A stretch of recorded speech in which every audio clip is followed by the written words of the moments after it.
That's right. She's taking pictures. Let me just add that on. I got sunshine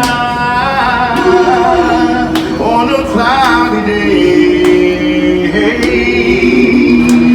When it's cold outside, I got the Mother May. Well, I guess you say what can make me feel this way, my girl, my girl. Talking about my girl, my girl. Take it, lady.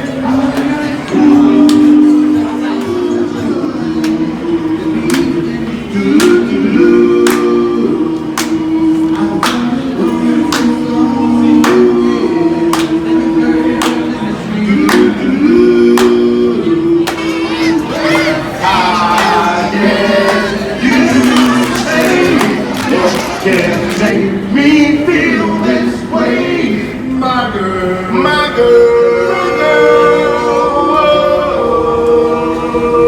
my girl,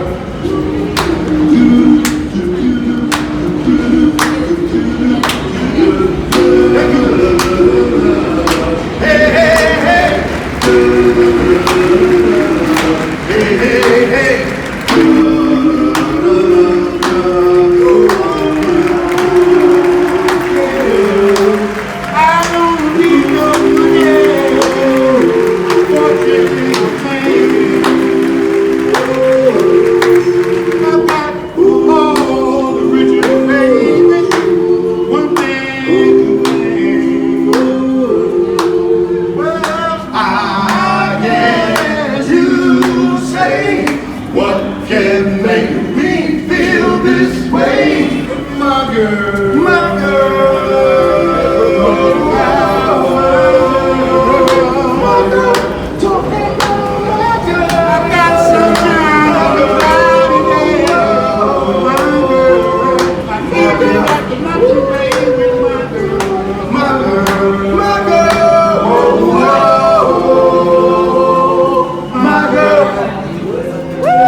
Co-host today?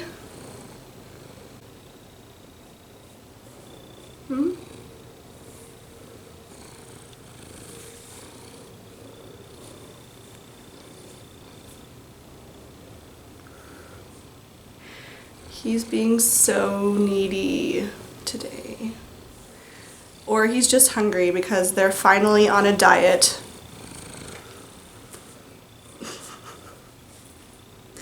Can you sit? Just gnaw at my fingers and make me pet you? Okay, we can do that too.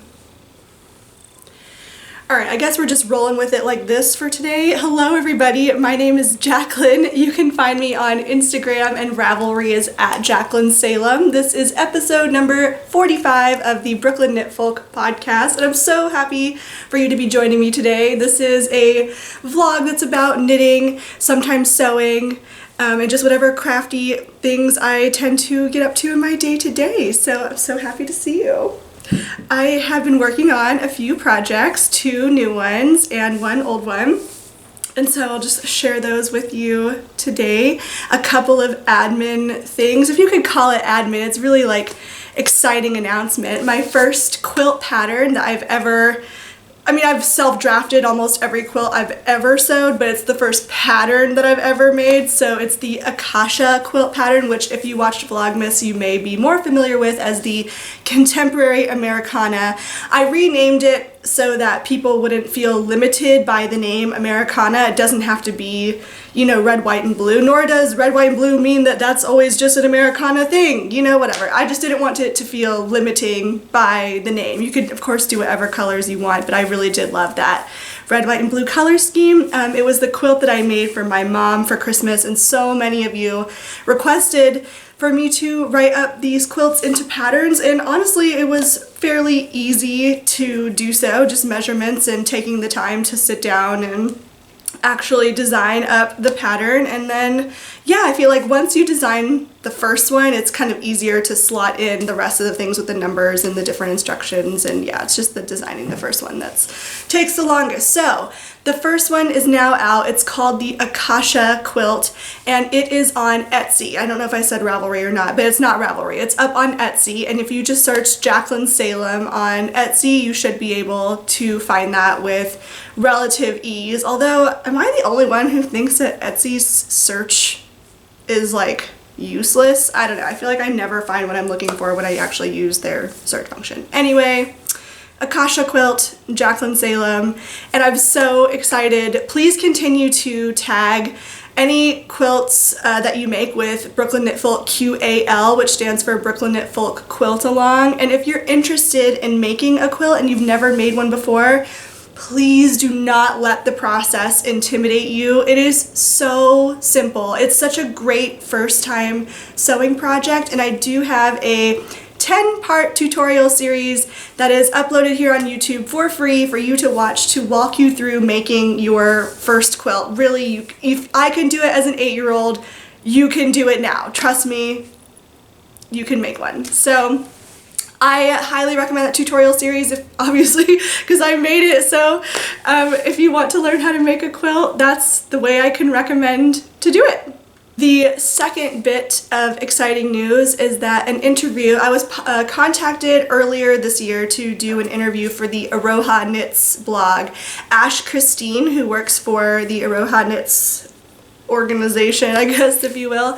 She is she works for them and contacted me to ask if I would be interested in doing an interview. She does an interview series with people that she finds interesting in the community, which thank you so much. I'm so flattered that I was even contacted to be interviewed in the first place. And I did a short, well, not really so short, I did an interview with the Aroha Knits blog and talked about how I got into knitting and just a lot of like my philosophy on life as it relates to crafting. There's a lot of stuff in there I shared that I feel like I don't really, not purposefully, but I just haven't really talked about on the podcast. So if you're interested in learning a little bit more about me or my journey, feel free to pop on over to the Aroha Knits blog section and you can read that. They're also doing a giveaway for one of my patterns if that interests you. And yeah, I would love it if you wanted to go check it out. I don't do show notes for the podcast anymore, but I'm considering starting just like a thread on Ravelry for like episode 45, and then like if you have any questions about anything, you can feel free to ask. I'll go ahead and make a thread on Ravelry for this one and then just link the interview and then also a link to the Akasha quilt if that's something you're interested in purchasing / making for ease to find, since it's not something that's on Ravelry and easy to search through Ravelry. All right, well, let's jump into the knitting content. I do have a few things to share with you. The first one, I haven't frogged it and I don't think I'm going to frog it just because I have plenty of yarn left to make another something else with it, but I have decided that I'm not going to complete this mitten project, which I know some of you are going to be sad about. A lot of people on Instagram really loved this mitten, and I did too. Until I realized, which I discussed on the previous episode, that all of the details are done with duplicate stitch. And to me, you can see pretty clearly right there. It just raises it above the level of the fabric. It's not flush with the fabric. And that really bothers me. It does not look good to me at all. I think if all of one color was completed in duplicate stitch, for example, all of this kind of gray blue color was done in the duplicate stitch, so that one color was all duplicate stitch and it wasn't different parts of the same color, that would make it more okay, I guess. But that combined with that the palm is just too busy, and I started omitting things around here and up, if you can believe it, which it's already kind of full, but I started omitting things around here. The palm is just way too busy for my taste. I would have probably left out this. I probably would have done something a little less detailed. I don't know, right here. I do like these two little birds right there. I'm not sure if it needs this in between or not. I don't know. It's just too much. I do love this cuff. I think it is so adorable. And I don't think I mentioned this on the previous episode, but I did leave out 2 repeats of the heart in order to fit my wrist, and the fit is fantastic on me. So if you have smaller wrists, this would be, I guess, a good modification for you to make if you're still interested in making this, or maybe your duplicate stitch is better than mine, or you have a yarn that maybe doesn't sit so much off of the edge of it. I don't know. If you have another method for making your duplicate stitch look great and still want to make this, by all means, go for it. I think the pattern is absolutely adorable, but it's just not for me. I think instead what I'm going to do is knit Erica Hauser's Songbird mittens, which I just think are so beautiful. And I knit her underwing mitts already 2 times, actually, because I knit a second pair for a friend. And I loved that pattern. So I think if I really like that one, I'll probably like her Songbird mittens just as much. And I'm considering substituting the cuff that's on the Songbird mittens with some variation of having the hearts. I just really love these hearts. I don't know what it is. I just think they're so cute. I love the color palette of this mitten. I loved the yarn. Can we just talk about the yarn for a second? This is Norwegian yarn called Fenalgarn, and I was introduced to it at Vogue Knitting Live by Ellie of the Skein Knits podcast. And it is an absolutely divine yarn to work with. So toothy, the fabric is just wonderful. It makes an excellent quality, dense mitten. Love it. Yeah, the yarn was a wonderful experience. So I still have plenty that I can make another mitten with. So perhaps I will make the Songbird mittens out of the Fenalgarn. I don't see why I wouldn't, but yeah. So this mitten is called The Secret. It's a design by Julie Hamilton. I think the design itself is really adorable, but like I said, I just couldn't get the duplicate stitch to work for me. And on top of the fact that I just didn't like the palm, it just kind of sealed its fate, I think, for me. And so I do want to just kind of keep it. Maybe I'll frame it, or I'll just, like, I don't know, tack it above my working station in my room, which has like my sewing machine and all that stuff on it. I don't know. I still think it's really cute. It's just not something I want to wear. Not my style. But live and learn. I got great colorwork knitting experience out of this. This was the second colorwork project I've ever knit, other than the underwing mitts that I've knit twice. And it is, I would say, an advanced colorwork project. Every line is different. There's hardly any rhythm to it whatsoever. You just really have to go, it's like reading a pixels on a photograph or something. You just have to go row by row and figure it out. And then the other areas of detail would be to stitch in the branches for these kind of buds, like holly berries on here, his feet, the rest of his feathers on his back, the branch that goes through here. There's a lot of duplicate stitch on here, and not all in the same color. So, oh, his beak, of course, and his little eyes. It's an adorable pattern. Like I said, I really like it. It's just too many things that added up to not working for me, but I can't say I would recommend it. The pattern layout was also a little bit confusing. If you're wondering what this is right here, I was going to turn it into a convertible mitten with a tutorial that Eva of the Charm of It has on her YouTube channel, where you can make any mitten into a convertible mitten and it still retains the full front. It doesn't interrupt the front is what I mean to say, and then it kind of, it's almost like an afterthought. In a way, you pull out this bit right here and then knit ribbing down and knit ribbing up, so then you can just kind of turn it over as you want. So that's that. No harm, no foul.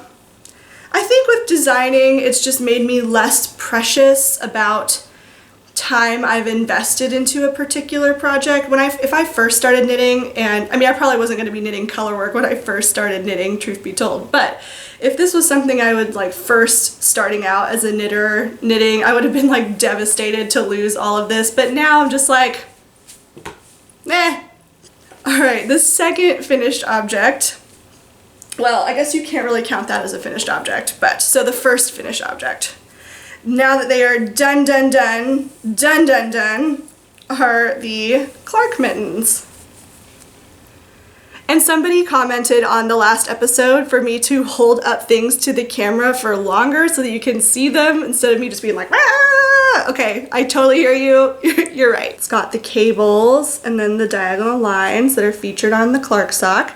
And then on this side, it kind of pays homage to that little cable up the back detail of the sock. And I just have it on the cuff right here, which I think is really cute. Can we talk about this yarn? Because it is perfection. This is Tuscan Knits yarn. Maria dyes absolutely exquisite colors. I was just like, I'm sure several episodes ago, raving about her yarn. I still love it. This is her Cabin DK. So this is a DK weight. And it's an MCN. So soft. And it's in the Wickwood colorway, which is this gorgeous dark green that has flecks of blue and some kind of golden brown colors in there. Look how pretty. Love it. I'm so thrilled with how these mittens turned out. They were such a quick knit. So these would be perfect for a last minute gift knitting that you have to do, or if you just need to whip some mittens up really quickly at the start of a season. I'm in love with these. So all that needs to be done is I need to photograph them and I need to kind of get the pattern tech edited, really do a comb through of the pattern itself. But it's mostly ready. Just needs like one more good day, one solid day of working on it, and it will be ready to go.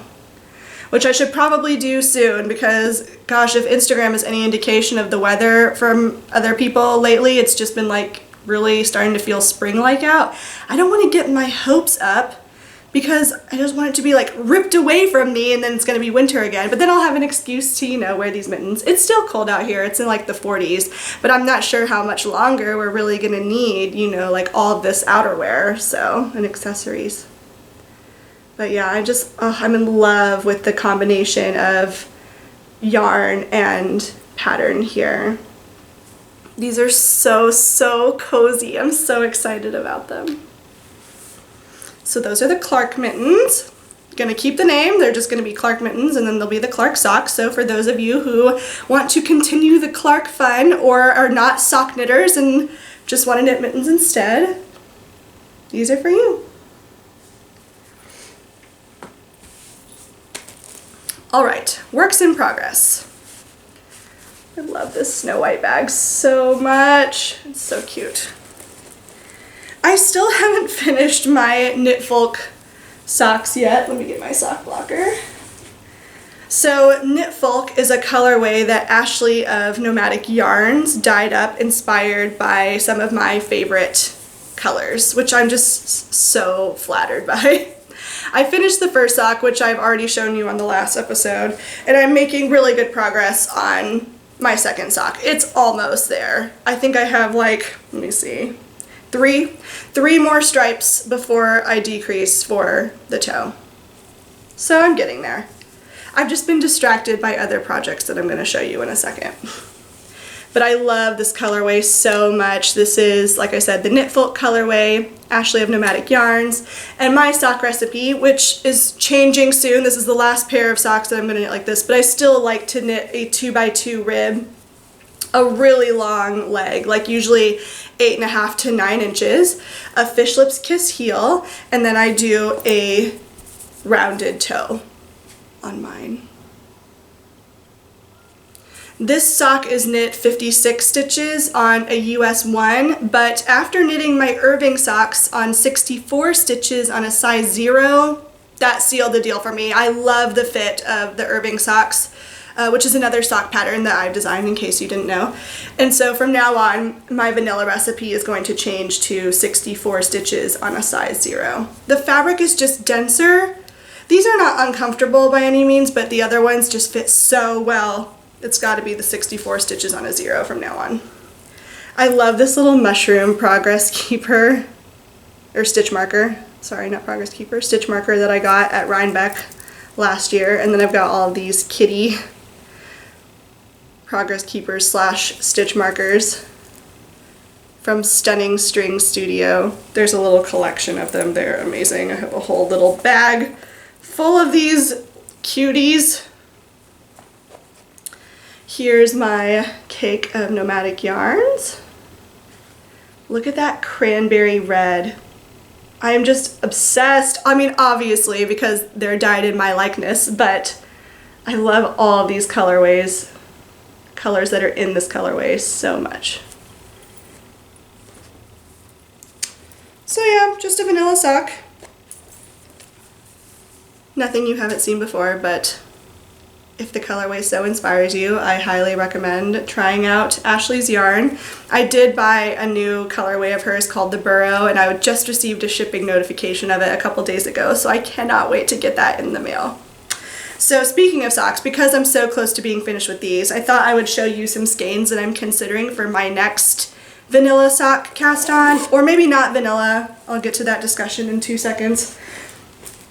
I've knit several pairs of self-striping yarn socks now for my past few socks, and the reason I like that is because I don't have to count the rows. I can just knit vanilla around and around and then count the stripes, and then I know they're relatively the same. So most of the time I end up knitting patterned socks because that way I can just count the pattern repeats, but with self-striping yarn I just count the rows. So because I've just been wanting, I just need a vanilla sock, nothing too crazy, I have been knitting a lot of self-striping yarn, which may mean that I cast on the skein of the Burrow by Nomadic Yarns whenever that arrives. But here's some other contenders. I have a lot. There's just so many that I want to show you. Okay, so other contenders. This one will have to be for a pattern sock because obviously I won't be able to count any kind of self-striping rows. This is Knox Yarn Co. in the Memento Mori colorway. I've been drooling over this skein for ages. I finally snagged one in an update at the end of last year, and this one's just been calling out to me in a way that other yarns are not. So a pattern sock in that. If I do a pattern sock, I'm thinking I'm going to do the Clark socks, my sock pattern, because I gave my sample to my mom because they were designed for her. And I gave them to her, of course, over Christmas. So I don't have one anymore. I don't know what I would knit in this if I knit a pattern sock. I feel like a Hermione's Everyday sock, which I've never knit before, or just a vanilla and counting the rows. This is Junk Yarn in the Amalthea colorway. Love this, and it feels so spring-like.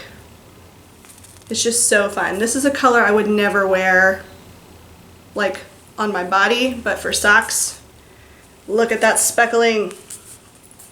So those are two contenders. Then there's this Bergère de France in the Imperium Beige colorway. Love this. Every single pair of socks I've seen from other people who have knit this sock yarn, I've just been obsessed with it. I love, sorry Jafar. I just love these socks so much, and I want to knit them as long as I possibly can. So if I do knit this, I'm going to knit them toe up, which I've only done one time unsuccessfully. Well, the toe up part wasn't unsuccessful, it just the pattern didn't work out for me. But we'll see. That'll be something new. And then these three skeins have a similar feel. This one is Junk Yarn in the Bridget colorway. This one is Sweet Sparrow Yarns in the Pajama Day colorway. And then this one is Sweet Sparrow Yarns in the Blackberry Moose colorway. All three of these, I'm feeling like I really want to knit something in this kind of color wheelhouse, but all three of these would be fabulous yarns for a design because they'll really let the design show. So that's kind of what's holding me back. But I mean, I have 3, so it's reasonable to take one. I can't use all 3 in one design. I would use it for a sock design probably. But I don't need all 3 of these for a design. So maybe one of these in a Clark sock, or maybe an Irving sock. I think this would look exquisite in an Irving sock. And then finally, Sweet Stressfolk by Stress Knits yarn. And then we have made a pact. This is a skein of yarn that Stacy of Stress Knits has dyed kind of to commemorate mine, hers, and Julie's friendships, Julie of Sweet Sparrow Yarns. And we all made a pact that we were going to knit a Hermione's Everyday sock with this skein of yarn. So that's what this would be. So that's what my options are for my next sock cast on, which, sorry, I realize is a bit of a tangent detour on the conversation, but I can't decide. If you have an opinion, let me know. All right. The other thing that I've been wanting to finish for a while now, or just get back to working on, is my scrappy Knox Yarn Co. Socks on a Plane socks. I showed these sometime at the end of last year, and I just love them so much. I don't know why I haven't worked to finish them yet. I've striped the leg, and then the foot is knit entirely in her Bifrost colorway because I had a full skein of this, and then I had a mini skein set of these colors right here. And I wanted to use the mini skeins in a scrappy sock, and I also wanted to use them in my granny stripe blanket, and I couldn't decide, so I was like, well, I'm just gonna do both. So I really want to finish these, so I just need to get a move on, and this yarn is so soft. This is an MCN for sure. And this is her 75-25 base here for the stripes.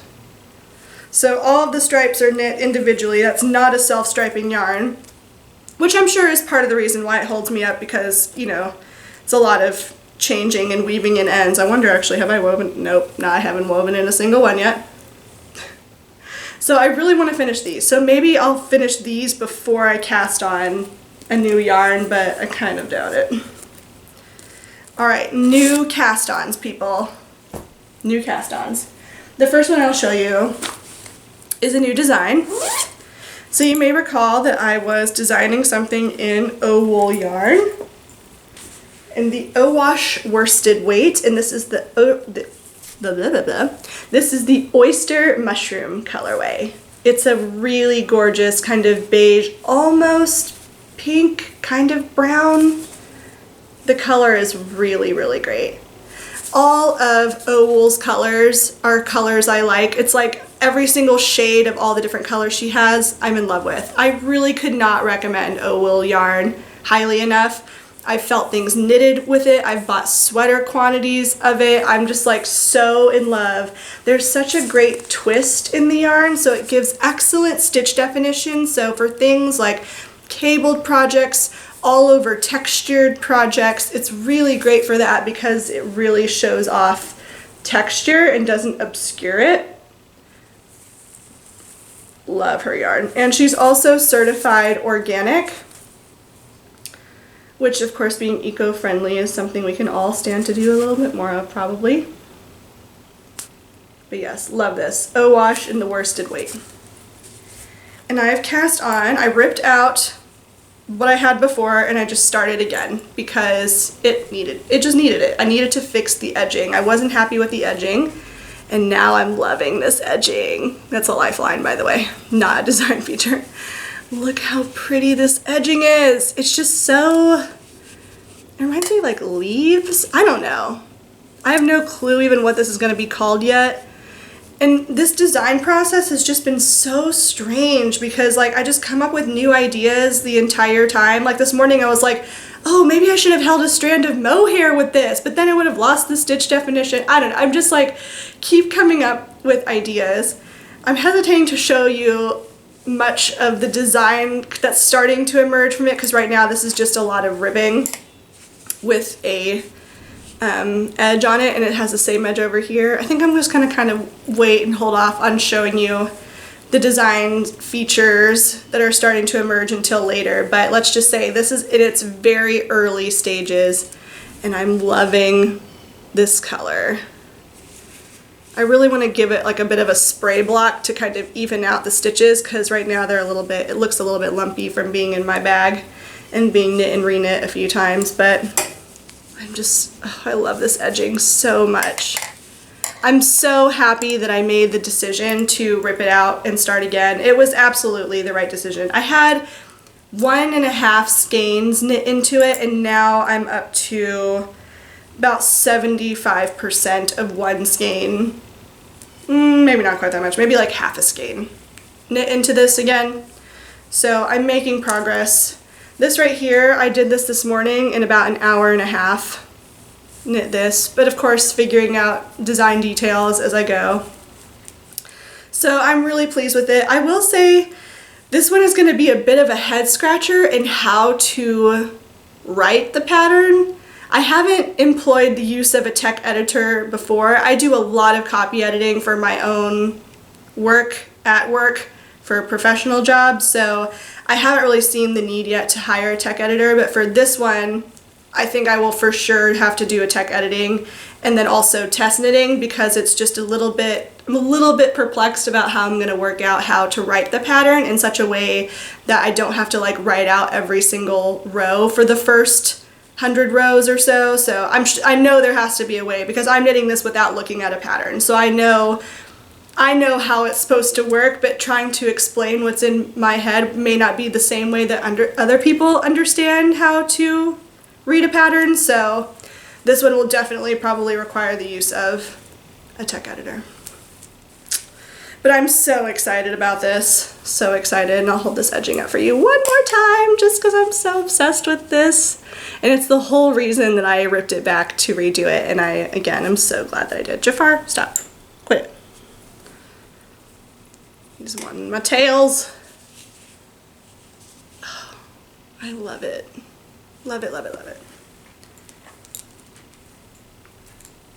And here's a little close-up of my hand-wound ball. I just love this colorway. And then last but certainly not least, I told you I'd have a new sweater cast on by the next time we spoke. This is in my new bag by Paradise Island. I can't even bring myself to take off like the tag and stuff. The packaging, the aesthetic, everything about this bag. I love drawstring bags too, by the way. They're my favorite for the most part. There's a zipper on the back to store things in. I love the natural materials. It's just so well made. I cannot speak highly enough about this bag. It's become for sure a new favorite. So if you're interested in some more like simple style bags, Paradise Island. She did not send this to me to review. She sent it to me a while ago when I was kind of describing, it was like 2 episodes ago, just some personal challenges that I was going through, and she just wanted to send me a care package and sent me one of her project bags, which she sells, by the way. So I'll add that to the list of links that I put for the episode 45 thread on Ravelry if you're interested in taking a look. But living in this new favorite project bag is my Akiko cardigan cast on. Let me show you the yarn first. I'm knitting it out of this oh my gosh, you guys, it's so soft. It's so soft and squishy. Cashmere in it. This is Primrose Yarn Co. in the Maple Leaf colorway, which is like this gorgeous honey tone, airing on chartreuse, golden color that has some speckles, watercolory, not really sharp speckles, more watercolory style of red in it. Here it is in the skein, if you're interested.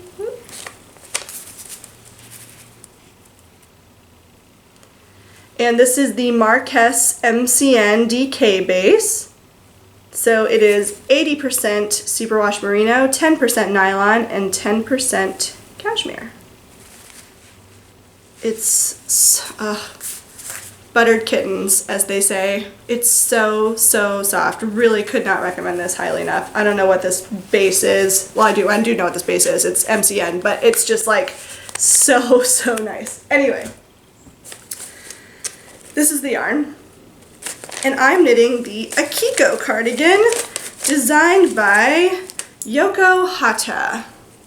And this is what I have so far. This is the either the left front or the right front. I can't remember which one it starts with, honestly. Right front, maybe? No, left front? Left front.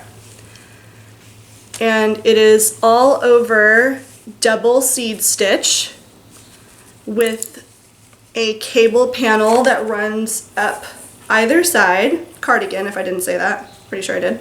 And then the cable pattern kind of goes across the back as well. Seed stitch is one of my favorite textures. I love it. I don't mind knitting it. I find it pretty meditative, honestly. I find that seed stitch is faster than straight purling for me. So it all evens out when you're knitting stockinette, I feel, for me at least, because then you're knitting like 100% knit rows and then 100% purl rows.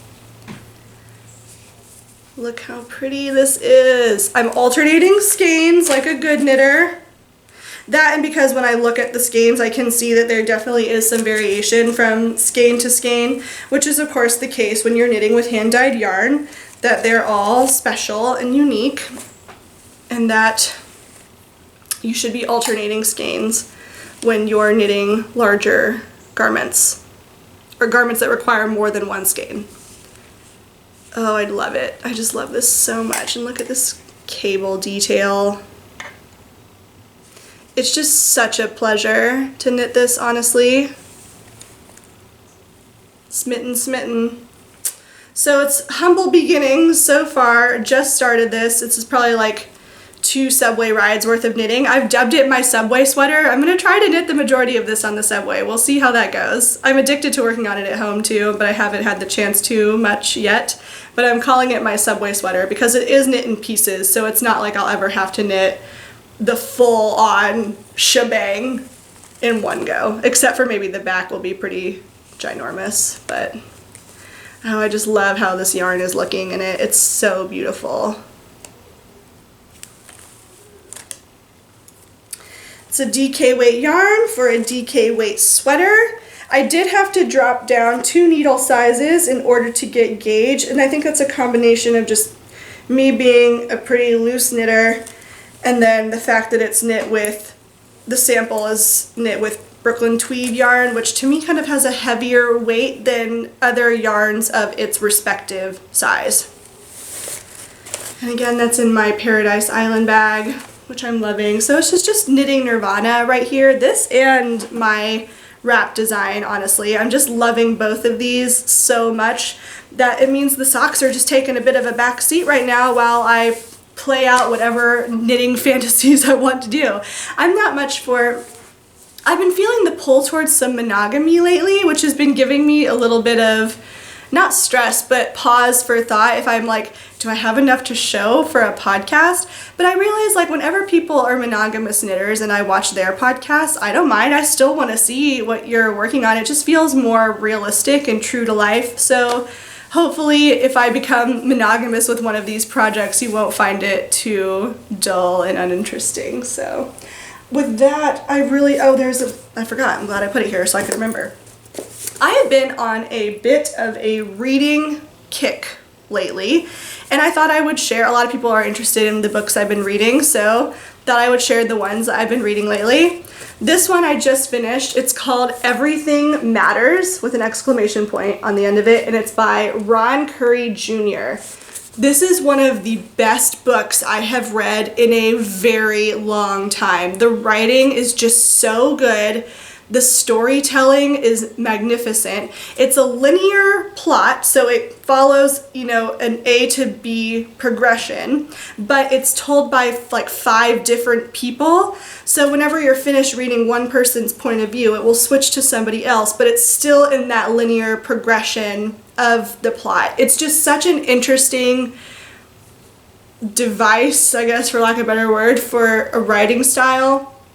And then the actual plot itself is also really interesting. He's one of those writers where he takes like a magnifying glass to like these really tiny details and then like blows it up in a way that you never thought about before, and I love it when writers do that. Some of my favorite authors like Haruki Murakami, I'm failing to think of other ones right now, but Haruki Murakami is my favorite author, and he kind of reminds me of that style of writing where he just like points out things that I just didn't think about in the way that in this way before. I don't know. I really enjoyed this book. It is quite intense, I will say, at times, and I was a little bit mad at it at points as well, but I still 5 stars for sure. One of the best books I've read in a really long time. So again, that's Everything Matters by Ron Curry Jr. Excellent, excellent book. And then right now, I'm kind of at a loss for what to read next. There's just so much on my list, so I'll pick something great. I finished a short story this morning called The Story of Your Life by Ted Chiang. That was also really good. It's in a collection of short stories, but I was recommended to read just the one that's called Story of Your Life, and I would also really recommend that. So I'll put both of those book titles in I guess what's kind of becoming a show notes of sorts now for you to look at if you're interested in learning more. And with that, I will leave you until the next episode. I hope you enjoyed seeing all the crafty things I'm working on right now. If you have any questions for me about the podcast or things I'm working on or just things you're interested in knowing, feel free to leave them in the episode thread on Ravelry or in the comments below. I'm sure I'll get back to you soon, and I hope to see you next time. Take care. Bye.